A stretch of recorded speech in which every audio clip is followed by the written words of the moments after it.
talking about your studio. It looks pretty nice. So I'm kind of jealous of the drums there. I've got some, but you can't see them, but they ain't near as nice as yours. So tell me where you I at? do a lot of writing in this studio.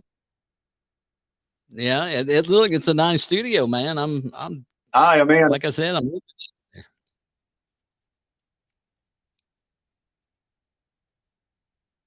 So where I are you at appreciate it. I'm tonight? in Elkton, Kentucky, actually. Uh, I'm in Elkton, All right. Kentucky at my home studio. All right. Got a Kentucky fella, a little bluegrass roots there, maybe.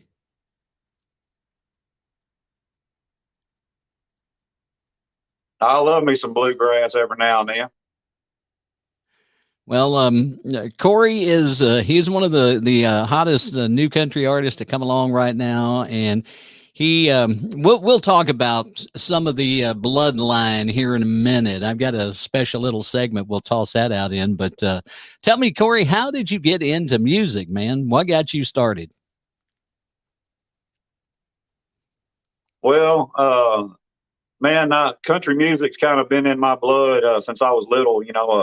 Lloyd Morgan, George Morgan, or family, and man, I just kind of grew up around that, and the family kind of getting together and picking and stuff, and I mean it just uh, I mean it was just inevitable, I guess. Well, who are some of the folks that influenced you in your journey? Influenced me in my journey. Man, it'd have to be one of the biggest, probably Keith Whitley, which super stoked that he got inducted into the Hall of Fame this past week or so. All the traditional artists, man. George Strait and all them guys. Of course, we all love them. Love a lot of the new guys as well. I think which Jason Aldean, I love his stuff. He's not super new, but love his stuff, man. Just got a ton of influences, really, a lot of rock influences too. That seems to be the norm with country. A lot of people start out with rock music and then they kind of gravitate to country because of different reasons. I mean, I've had people that were actually lead singers in rock bands, but they're like, well, country tells a story. It's more in line with, my life and my growing up and was kind of introduced to country in the family and things like that. I hear you. Yeah, I've always, like I said, I've always been a country boy, and like you said, I play drums as kind of my, which a lot of folks don't know this, but drums is kind of my main instrument. Even though I don't get to play them live, of course, but do a lot of work at the house on them and things. Do some studio work with them and all that. But kind of started out in some rock bands playing drums, but just man, I always loved country music, and just eventually gravitated into the to the vocals and singing, and just with all the influences of country, man, I always had a country voice, and it just fit, so I followed it. Right. Now you've been blessed along the way to play at some great places. I mean, the Grand Ole Opry House, the Hall of Fame Theater, the Wild Horse, BB King's, CMA Fest, which actually is coming up here in a couple of weeks. And you've graced all those stages. What would you say is the one that you enjoyed the most? Well, of course, the first time I stepped in a circle at the Opry House, that was man, that's a dream come true, and that's goes for every not only country artist, but I mean all across the board. Artists love to go play at the Opry House, and like I said, I was honored to be on a show that was dedicated to Ralph Stanley, which you mentioned bluegrass earlier. Such a great, iconic bluegrass guy. But I think the second would be, just because of the circle, that would be the probably the first. But CMA Theater was an awesome night, man. I shared it with a lot of huge artists, and been really blessed, in what I've been doing. So. Absolutely. I mean, that's a great place to go. And like you said, Keith, who you're related to by marriage, just inducted into the Hall of Fame. a week ago Sunday, I think it was. Yeah, I think it might have been, yeah, about a week ago, I'd say. And now you've also, I mean, you've talked to some great people, Nan Kelly from GAC, otherwise known as Great American Country, and Devin O'Day, and people like that, kind of following your career along. What I mean, what do you feel like you have gotten to do other than the circle that was probably the most memorable thing that you've done so far? Well, when we mentioned those two, but like you said, with Nan, when I met Nan, it was Nan and Devin together at the WSM 650 studio at the Opryland Hotel. And, Mhm. you know, that's an iconic place. And that was an awesome time to do that and share that with Devin and Nan. Me and Devin's good friends. I've been on her podcast as well, and stay in touch with her pretty regular. So. All right. All right. Now, you write as well, correct? You write music too. Yes, sir.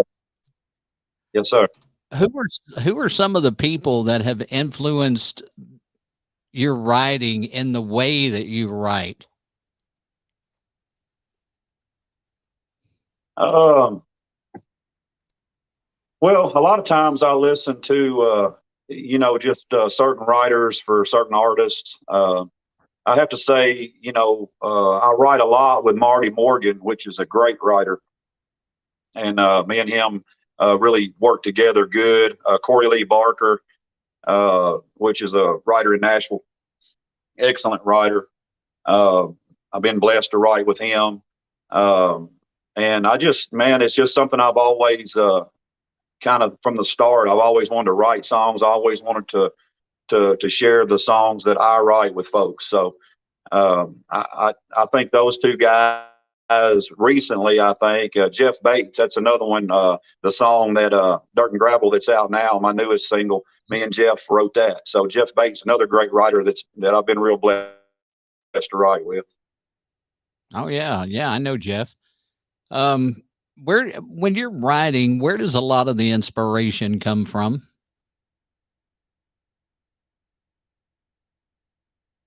Man, a lot of times, you just you may hear somebody in a crowd or just in day-to-day life that just says something that triggers a hook. And sometimes you just got an idea, of kind of like "We're Hooked" is the previous single that I had a lot of success with in country music. It was about, when me and my wife met and she's looking up at me and I'm performing, and that's kind of how it all sparked and kicked off. And just, little things like that, man. It's you just write about, life and things that you're faced with day to day, and those little things and moments trigger those ideas, I guess. Yeah. When you said somebody may say something that sparks a hook, I'm glad you said that, because I heard Yeah, an artist say one time that he was told while going to college that you need to listen to what other people say. Always listen, because there's always a hook, or there's always a song in what somebody says. that's right, man. It just you'll just be in a conversation. Somebody says something that's funny or cool. Like, for instance, here's a cool story. I was at a gun auction one time, and they had a few other items they were auctioning off, and there's the auctioneer. They had this blue couch. It's this old blue couch on stage, and he's like, "We're going to auction off this couch, and it's a great couch. It's comfortable, and it ain't all cootered up." And I just wrote that down right there, and me and a good buddy was sitting out in the crowd, and I just sitting at the auction just wrote this song called "Cootered Up," and it's just about this old blue couch, and then I threw some other things in there, but it was just that kind of stuff, man. Just it's sparks it. That's great. I love that story, man. That is so good. What is it about your music that's so unique that I'll it have to just share the pulls lyrics people with you through? sometime. I'd love that, man. I would love that. That would be awesome. So, Yeah. so what is it about your music that is so unique that people just kind of gravitate and want to listen?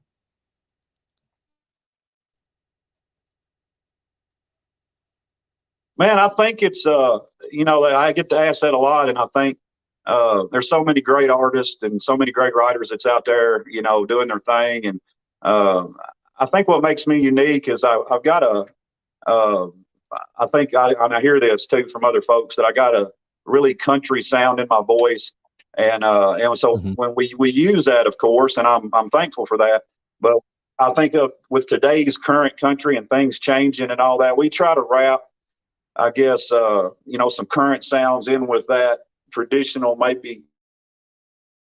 I hate to say traditional because it's all great country, but uh, into that where my country vocal, I guess you could say, kind of ties Mhm. in with that current sound, and we kind of have that twist, and that's what makes me unique, I think. And I mean, I'm inclined to agree after listening to some of your music. I think that's exactly one of the good things about it. You take that classic, but then you meld, you like say you don't want to use classic, but that I call it roots country, kind of what country was founded on. You take that and then you meld it with some of the new stuff, and then you've got this phenomenal song that comes out of it that anybody can listen to. Yeah, well, I appreciate that. Yeah, I think with I mean, I just absolutely, I hear more songs kind of coming out that have that kind of flair to them, and I love that because I don't want to, I don't want country to forget about where it was founded, but I know it's got to move forward. So I think you try to evolve and put that together so it works and it goes across a vast audience of country music fans. Right.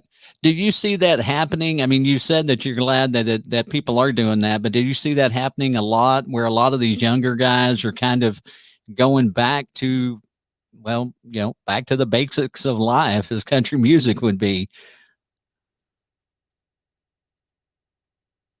Well, I hear it more. I know there was a time there that that I didn't hear it as much, but I'm starting to hear it more, and I think it's just because the fans, they connect with it. So I think it's I think finally it's opening up to where that melded sound that's melded together. I guess you could say. I think it's coming back, and I'm glad for it anyway. Right. Well, me too. I mean, I got to say, I work in radio during the day, and one of the things about it that I've seen in so many just the different things that I see coming out of radio day in and day out. You get in the bigger cities, a lot of people are catering to a younger audience, and that's fine. I'm not taking that away from them, but you got guys, and I'm thinking of some of the newer guys like Dylan Carmichael, even Morgan Wallen. I mean, those guys are kind of going back to using the the instruments and just the way it was written, the sound of those great songs, like the early Garth, well, even the current Garth, but the early Garth Brooks and the Alan Jacksons, and even Willie and Waylon and the boys, and Right. you know. So I Yeah. mean, I think it's really You mentioned Morgan Wallen. I absolutely love Morgan's stuff. It's like you said, he writes, he writes that way, and such great writer, great singer, and Mhm. I think he's like you said. I mean, Morgan stands out because of that. I think, and some of his stuff, some of my favorite stuff. Yeah, and the thing is, his music is it's kind of what I would call gender crossing. I mean, or not gender crossing. Golly, what's the word I'm looking for? Kind of like age, it's kind of like young people listen to it, the middle age, and us guys that have been around for a minute, you're probably younger than me, but the guys like that. I've been I've been I've been around a minute, but that's okay. But I just love the fact that he's got all that. He covers so many demographics with his music. Anybody can listen to it. Um, Exactly. That's right. what would What is the one song that you would say, man, I really wish I would have written that song? I'd have to say, with that's funny. We was talking about Morgan Wallen, but dude, one of his songs called "Chasing You," I Hmm. absolutely love. "Chasing You." Such a great wrote song. Just it's just like, I know I'm watching the video and he's riding in this car, and I mean, when I can just I'm in that song when I hear that song, and I just want to turn it up and sing it. And, that's probably one of my favorite newer songs. Hmm. Anytime I sing that song, I have to turn it up because I have to drown me out. Oh man. Uh, so if I was to look at your phone, and this is a little segment I call the iPhone Top 10. If I was to look at your phone, what are the top 10 songs or artists that you're listening to right now? Well, I'd have to say, I mean, as of right now, just to be straight up honest, I'm kind of getting psyched up for me and my wife we ride motorcycles a lot. And every year we Okay. take a long distance trip, and we're getting ready to head out to Key West on the back of a motorcycle. So uh, I kind of psyched myself up, man. I got my current playlist would have to be, you know, some 80s hair bands and old classic rock, and I call it my V twin tunes playlist. And even, but I have to say though, I like a lot of like Kenny Chesney, Here and Now. Love that song, just an energetic Mhm. song. So that's in there. Some Guns N' Roses. It's just I like, when you're on the back of a motorcycle, man, it's classic rock, and you're rocking out going down the highway, and then you get a old Merle Haggard song pop on right after Guns N' Roses, which is just crazy cool. So that's kind of where I'm at, man. I got a variety of classic rock and classic country, and I throw some Jason Aldean in there too, man. He's definitely a good artist to crank back the throttle Mhm. to. So Absolutely. Um, when you're getting ready for a show, what generally takes you the longest to get ready? probably the uh, probably just, well, before the show, actually, the rehearsing before even the band gets together, and we got a set list we're coming together to rehearse. It would have to be my personal rehearsal, making sure I'm on point and I know, my voice is in check, and that kind of thing. And then when the band gets together, we run over the set, and everybody's pretty much just polishing at that point. But as far as at the show itself, man, it's just a lot of times, I get to the venue. I like walking the venue and just getting a feel for where the crowd's going to be. Uh, but I'd have to say mostly it's just me and my personal rehearsal getting ready for that show. Right. Right. Um, what's your most embarrassing stage moment?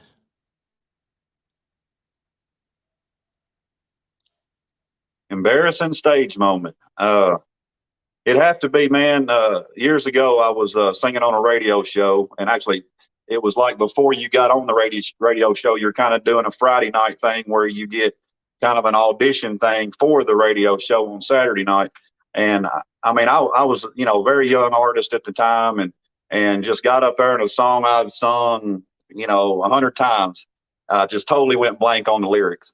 I got through maybe the first verse and just lost it, and it was funny, and I thought, oh man, I can't believe I did that. And the next day, the owner of the venue called me, and he said, man, I heard enough in the first verse. I want you here on the Saturday night show.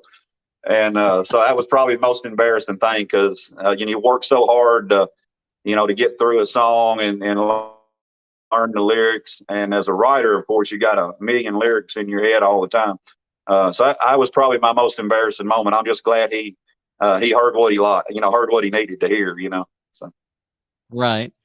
When you're when you're out on the road and you're playing different venues,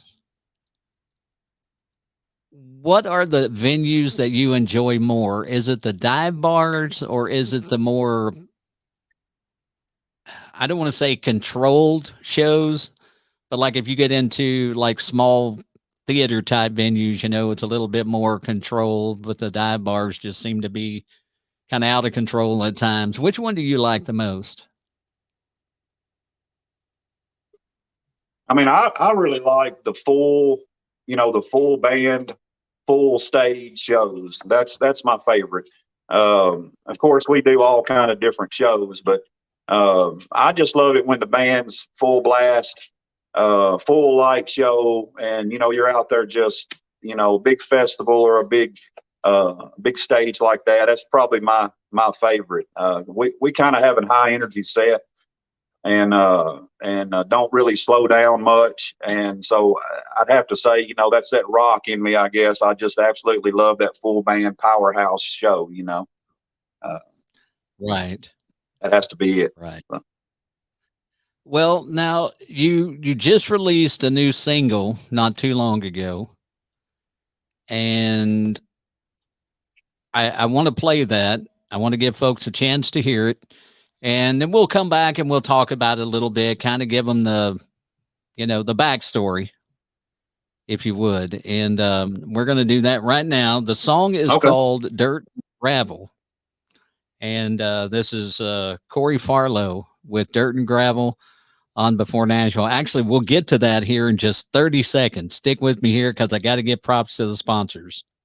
b4Nashville is proudly sponsored by Go-Go Tuners, the go-to tuner for professional and amateur musicians. Get your Go-Go Tuner at gogotuners.com. By Heart to Heart Coffee, the coffee that gives back.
All right, that's Corey Farlow and Dirt and Gravel. Now, that song is exactly what I'm talking about. It's got that crossover appeal. It works on radio.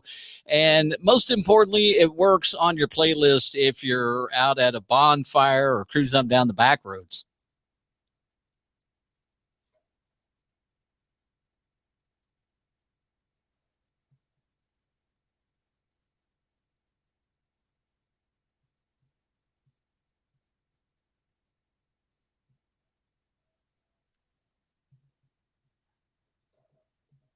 All right, you with me? Hang on a sec. Let's try something here. See what's going on. I don't know if you can hear me. I can't hear you. I got you. Can you hear me all right now?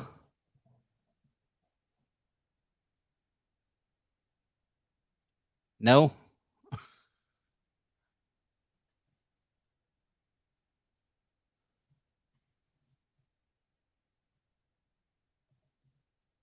Let's try that. Did that help?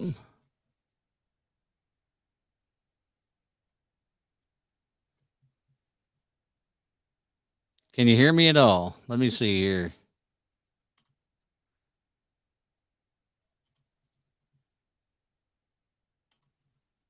Well, I don't know what happened here.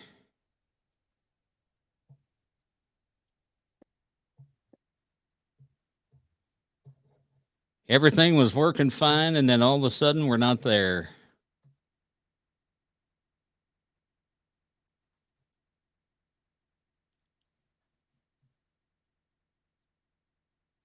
Still nothing. All right. Well, some reason we're having some issues. If we got any people watching, let me know if you can hear me or if you can still hear Corey.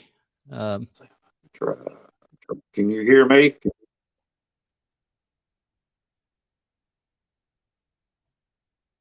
So I got Corey, but for whatever reason, he doesn't have me, and I'm just curious if anybody can let me know if that's happening or not. Hang on a second. For whatever reason. Let's see here.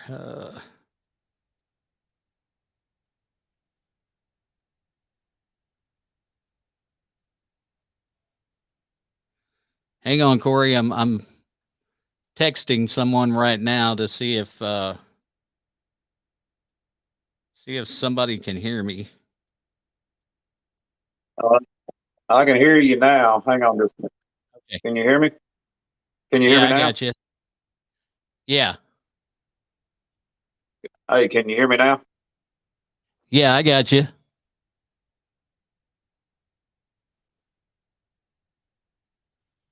I can hear you now. All right, so we're good to go, huh? I can hear you now. All right, good deal. Good deal. I don't know what was going on. Yeah, I got you back. There we go. So what I was saying was that song has appeal. All right, I apologize for the lag in the service. It's probably on my end.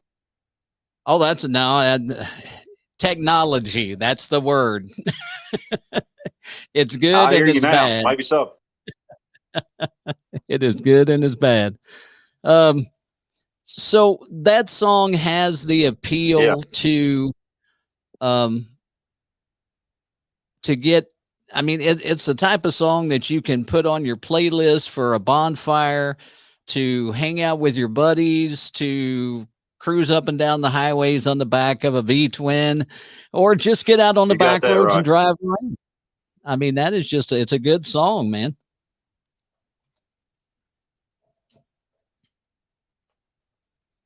So tell me about the backstory on that song. Where did it come from?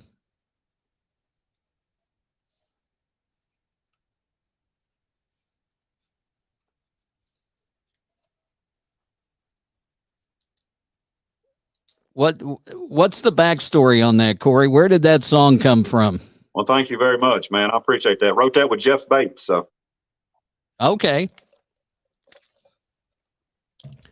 Was that an idea that you had in your head that you took into the right? Well, it's pretty much, like I said, I live out in Todd County, Kentucky, and it's a lot of country,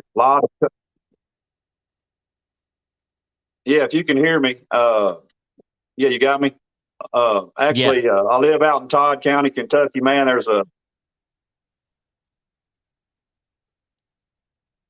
It just pretty much the inspiration for that came from being out. Like I said, I live in Todd County, Kentucky. It's a small county north of Clarksville, Tennessee. A lot of country out here, man, and a lot of woods, and we pretty much roll around on dirt and gravel roads. I mean, and that's and when the high school football game's over, man, we head out to wherever. That's from when we was growing up to now. I mean, that's what we're rolling on. So that was kind of the inspiration of the song. And went in the studio one day. Me and Jeff were picking songs for a project, and threw that idea at him, and we tweaked some stuff and finished it up and recorded it. So that's kind of where it came from, man. It's just a backwoods country boy song and truth, where I live, where I'm from. That's great, man. And like I said, it is a fantastic song. That will be on my podcast Can you hear me? playlist for sure. Yeah, I got you.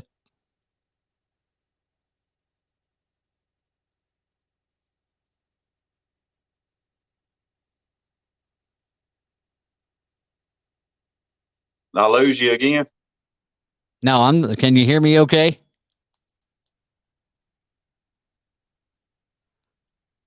We're having some difficulties here, folks. So bear with us. We got a little bit of a lag here and trying to get that covered up, and Well, seems I to appreciate be it, man. I really do. I appreciate you playing. Absolutely, man. Absolutely. I'm going to give him a moment in case he responds to Yeah, something I I can just hear said. you. I think it's just a big time lag. So I may be done talking and you're just, I got you. So let me ask you this. If you could have dinner with one artist who is past, no longer with us, who would that artist be and what would you talk about with them?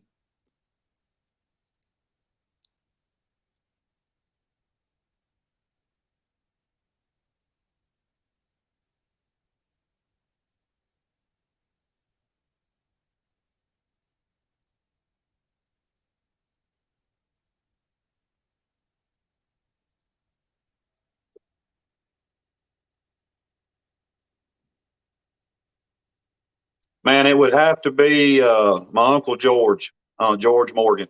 Uh, I think what I would talk, me and Lori were talking, Lori Morgan. We were talking one time, and she was telling me how George at the Opry, he was a big jokester. Always playing practical jokes on people, and just some great stories. And I think if I had that chance, man, I'd sit down with him and and just let him tell me some stories about his life on the road and backstage at the Opry, and I think that would be so cool. Absolutely, man. Those kind of stories are always the best ones to me.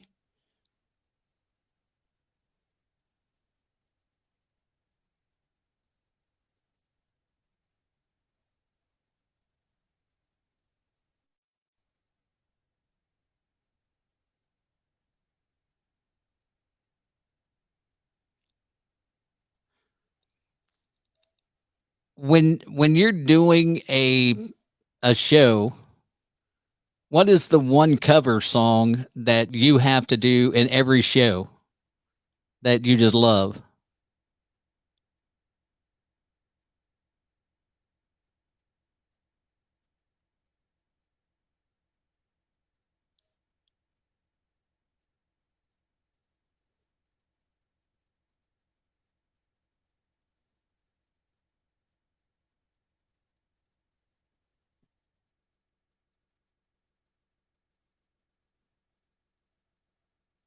One cover song. Well, I have to say, man, there's one in the set now that it's an older song. Um, I mean, as far as it's 3 or 4 years old. A Jason Aldean the song called "Tonight Looks Good on You." We do that Mhm. still. Absolutely love that song. And if it was an old, more of a traditional, like a '90s country song, it'd have to be "Country Club" by Travis Tritt. Man, one of my favorites, and fans always dig it. You know. Yeah, that's one that people love all the time. I was at a Travis Tritt show recently, and people were singing every word of that back to him. Of course, they were singing every word to most of his songs back to him.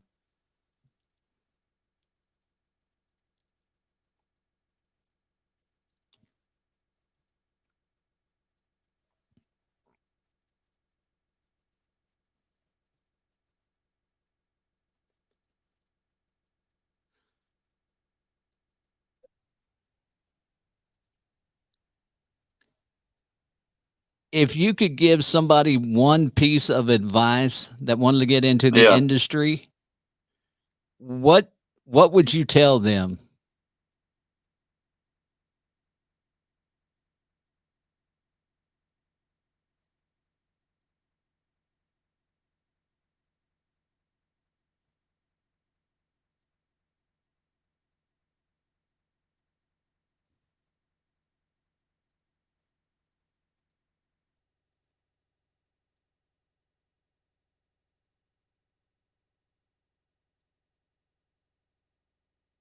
Um, I'd have to say, man, just be devoted. You know, don't have thin skin, and just be devoted. Work on your craft, practice, uh, and be you. But it's funny you asked that. I wrote a song recently called "Her Name Is Nashville," and I just got the tracks back from the demo, getting ready to go in and do the vocals. And it's just about of the things you go through, growing up in Nashville, and in country music's what I mean. But you just sometimes it's tough, and sometimes, man, it's just like you feel like giving up, but keep pressing and just stay devoted, and believe in yourself. And so I'm hoping to. I hope I can share that song with you pretty quick, and you'll hear what I'm talking about with it. So. Absolutely.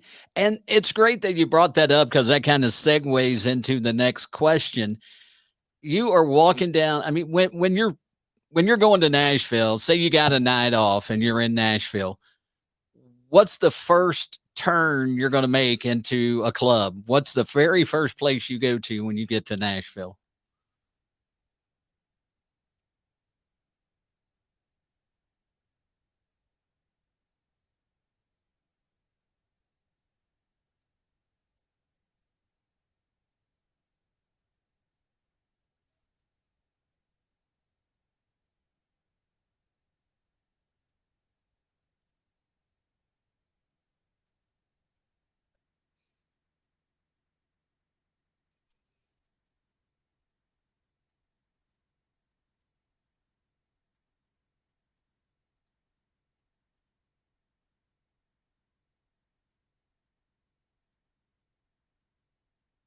Uh, Say that question again. I lost you there, man. Sorry about that. Okay. When you go to Nashville, say you got a night off, you don't have to play. I know that doesn't happen very often, but if you got a night off and you go to Nashville, what's the first place you're going to go to when you hit town as far as the clubs go?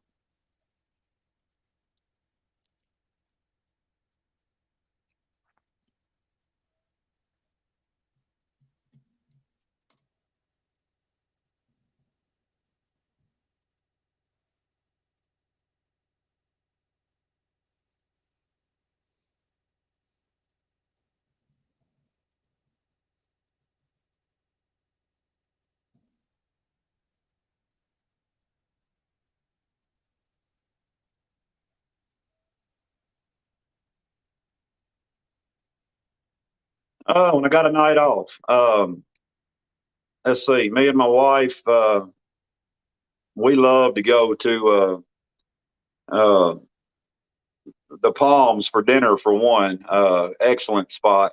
And you know, we've been to, I kind of like BB King's, those kind of places. BB's always been a cool place. Now I'd have to say, you know, either BB's or Wild Horse. You know, we've been to both of those. Really enjoy those places. You know. Yeah, I've not been to BB King's in Nashville yet, but I have been to the Wild Horse, and I tend to, I mean, we tend to gravitate to like the tourist places, but we love Old Red too. Old Red's one of our favorite places as well.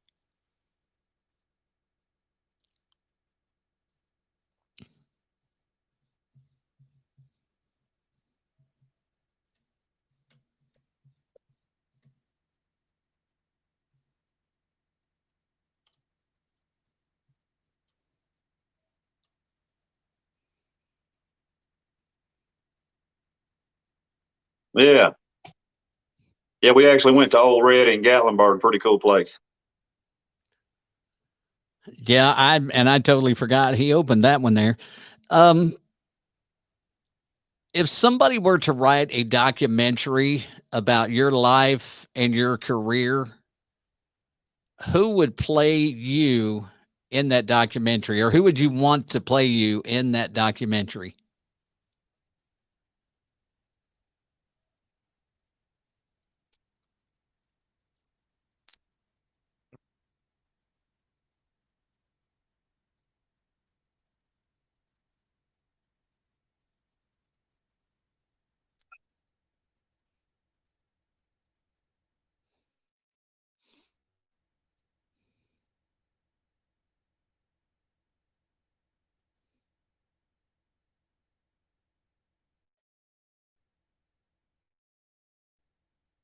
Cooper. And that's only because somebody told me once that you look like Bradley Cooper. And so I don't see it, but you know, he's kind of got a musical background too. So, but I'd have to say him, man. That's who pops to mind just because of the conversation I had that time. Right, right. So what's your calendar looking like for the next couple of months? Are you in Nashville? Are you primarily in and around Kentucky, or where are you kind of hanging out and taking the boys in the band too, and you guys setting up and playing?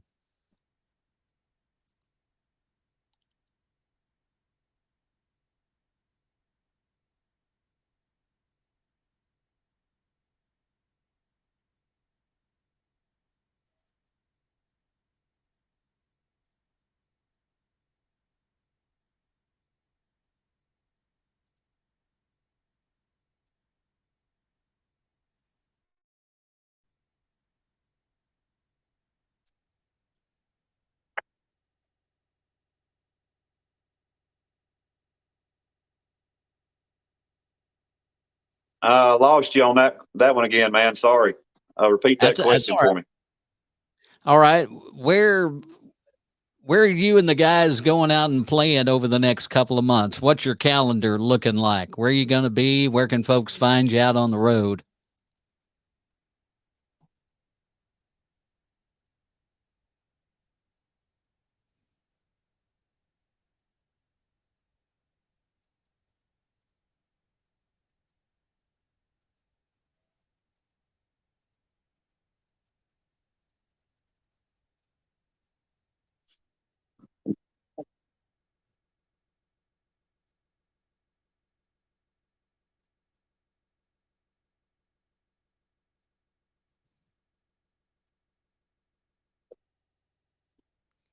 Oh, okay, okay. I think you're asking where we're going to be playing.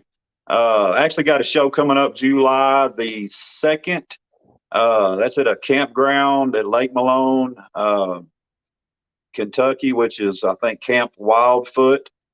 Brand new campground, really cool place. We're going to kind of help them kick off their season there. Um, and I guess the next closest thing would be September the 16th, I believe. We're going to be in Clarksville, Tennessee for the Big Bikers Who Care rally. They raise money for Camp Rainbow and the toy run that they do for kids for Christmas. And we're going to be headlining that Friday night show there. So it's going to be, man, a full production, fun night, man, great crowd. So hope the folks that are around Tennessee and Kentucky can come see us at those places.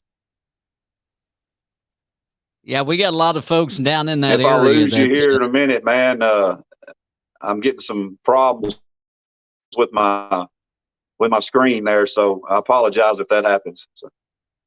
That's all right. I tell you what, we'll get ready to wrap it up here, and we'll get Corey back on another time when he can. But before we take off, Corey, tell them where to go to find out where you're going to be, to find out more about you, and most importantly, where can they find your music?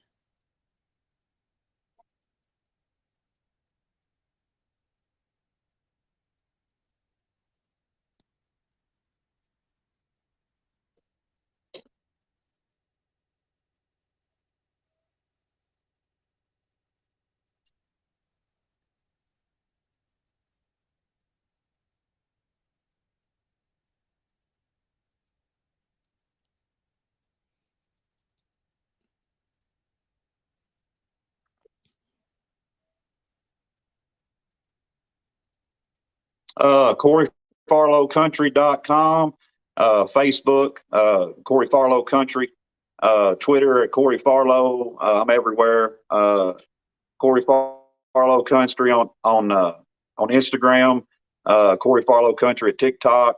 I'm everywhere. Just search me and come find me. Stay in touch with me.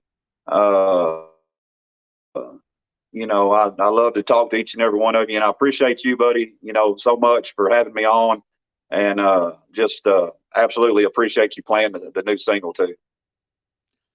Absolutely, man. Thank you for coming on tonight, and we'll stay in touch. We'll get you back on here before long, where maybe technology will work a little better, and we can get this worked out for you, because I know. We want to hear what you got to say and stuff, and definitely want to hear some more music from you. I'm hoping to hear a couple of those songs you've already told me about. So share those with us, and we'll get you back on the show. How's that sound?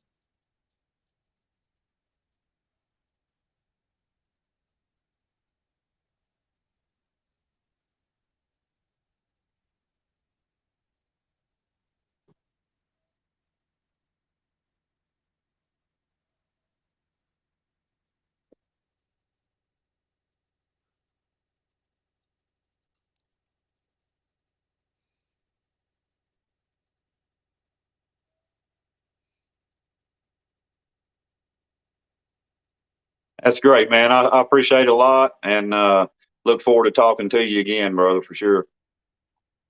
All right. Well, again, Corey Farlow, go check him out on all the social media, and most importantly, check him out on all the streaming platforms, and download his music, and just go enjoy it. He's got some great stuff out there for you to listen to.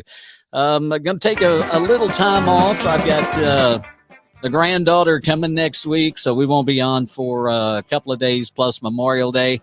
Most importantly, with Memorial Day coming up, just remember those who gave our lives so we have the freedoms that we enjoy each and every day. Love you guys. Y'all have a great rest of your night, and we will see you next time right here on b4Nashville. Is proudly sponsored by Go-Go Tuners, the go-to tuner for professional and amateur musicians. Get your Go-Go Tuner at gogotuners.com. By Heart to Heart Coffee, the coffee that gives back. Find out more at heart2heartcoffee.com. By Sibby's Apparel, worn by heroes, made with respect. Order yours at sibbysapparel.com. And by Three Rangers Whiskey, not for the weak or faint-hearted. ThreeRangers.com.